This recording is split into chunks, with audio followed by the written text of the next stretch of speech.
So guys blog का part 2 करते हैं शुरू। और यहाँ पर मेरी बहन की बेटे को ना थोड़ी चोट लग गई थी और मेरी बहन को भी चोट आ गई थी क्योंकि ना इनका एक्सीडेंट हो गया था आज।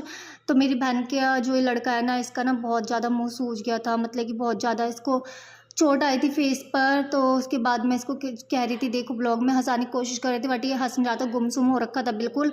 उसके बाद फिर मैं अपनी बहन से मिली, दूसरी वाली से, क्योंकि अभी पहली वाली घर के पे गई थी। फिर दूसरी वाली बहन है, ये भी आ रखी थी हरिद्वार, क्योंकि इसका घर है सहारनपुर और ये सहारनपुर से हरिद्वार आई थी। ये भी मतलब कि मुझसे मिलने के लिए आई थी। तो मैं इससे भी मिल ली, अपनी फ्रेंड से मिल ली और अपनी दोनों बहन से मिल ली, उसके बच्चों से मिल ली। मेरे चक्कर में इसको लग गई थी चोट, एक्सीडेंट हो गया था। मैं इसको ना बुलाती तो इसको एक्सीडेंट भी नहीं होता। यहाँ पर मेरी बेटी को कभी कोई खिला रहा, कभी कोई खिला रहा, और यहाँ पर ये खेल रही थी सबके साथ में, क्योंकि इसको सब खिला लेते हैं, सबके पास ही खेल लेती है आराम से, इसलिए इसको कभी कोई ले लेता है, कभी कोई ले लेता है। ये बिस्किट खाती, हमने चाय नाश्ता किया तो उसमें से ये बिस्किट खाने लगी छीन के। ये कहने लगी खा ली, तुम नहीं खाओगे मैं भी खाऊंगी, तो इसको भी हमने खिला दिया।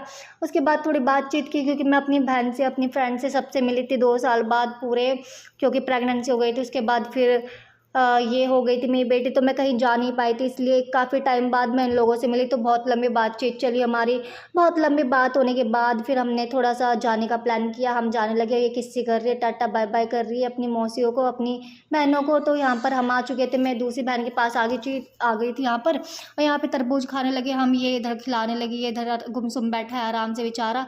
तो हमने यहाँ पर आकर अपना तरबूज वो खाया और नेक्स्ट डे हम निकल चुके हैं फाइनली उस मंजिल की तरफ, जिस मंजिल के लिए मैं बहुत ही ज़्यादा बेचैन थी। कहाँ पर? वो हरिद्वार हर की पौड़ी पर आने के लिए। तो हरिद्वार हर की पौड़ी मैं नहीं जाती हूँ, क्योंकि वहाँ पे हमें कार पार्किंग नहीं मिलती है। कार के लिए हम सिर्फ यहाँ पर आते हैं गोविंद घाट पर। तो गोविंद घाट भी वहीं से आ रहा है पानी, तो हमने सोचा यहीं पे नहा लेते हैं, तो यहाँ पर आए। तो यहाँ पर मुझे ना अपनी बेटी के बाल ये बहाने थे, गंगा माँ को अर्पण करने थे, क्योंकि ये बाल मतलब कि आपने पिछले ब्लॉग में देखा होगा कि ना इनके यहाँ पे परंपरा है, में ससुराल में कि ना शीतला माता मंदिर गुड़गांव, वहाँ पर इनके बाल उतारे जाते हैं इनके यहाँ पर।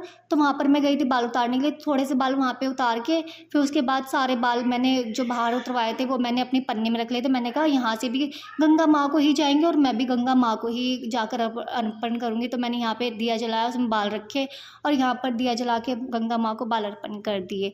तो यहाँ पर मेरी ये हो गया कि इनकी यहाँ की परंपरा पूरी हो गई, हमारे यहाँ की परंपरा पूरी हो गई।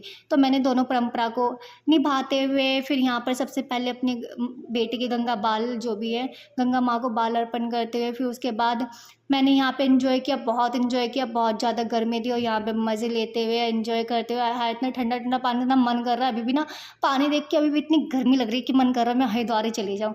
मैं बहुत मन कर रहा था, मेरा मन कर रहा था बस निकलूँ ही नहीं यहाँ से, और इतनी ठंड लगने लगी थी ना पानी में, गंगा में नहाते हुए, स्नान करते हुए मेरे को बहुत ही मज़ा आया। सबने स्नान कर लिया था, उसके बाद मैं स्नान करने लगी और मेरी बेटी को मेरी बहन के पास छोड़ दिया, वो खिलाने लगी थी। तो तब तक मैं बहन के बच्चे सबके सब इन्जॉय कर रहे थे, मैं भी इन्जॉय कर रही थी। फिर फाइनली बाद में मैंने विशांत को बोला, विशांत पहले नहा चुका था, फिर मैंने उसको दोबारा नहला दिया। मैंने कहा तो दोबारा आ जा मेरे साथ में नहा ले।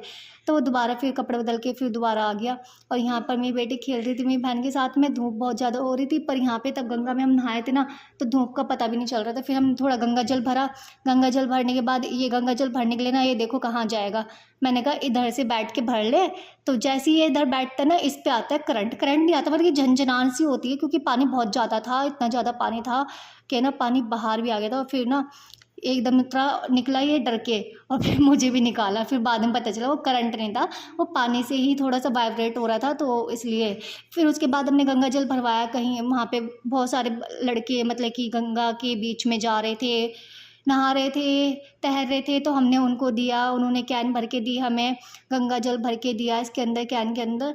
फिर हमने गंगा जल उनसे लिया और फिर यहाँ पे थोड़ा सा मज़ा करा, थोड़ा सा एंजॉय करा, थोड़ा सा घूमे फिरे, नाचे गाए।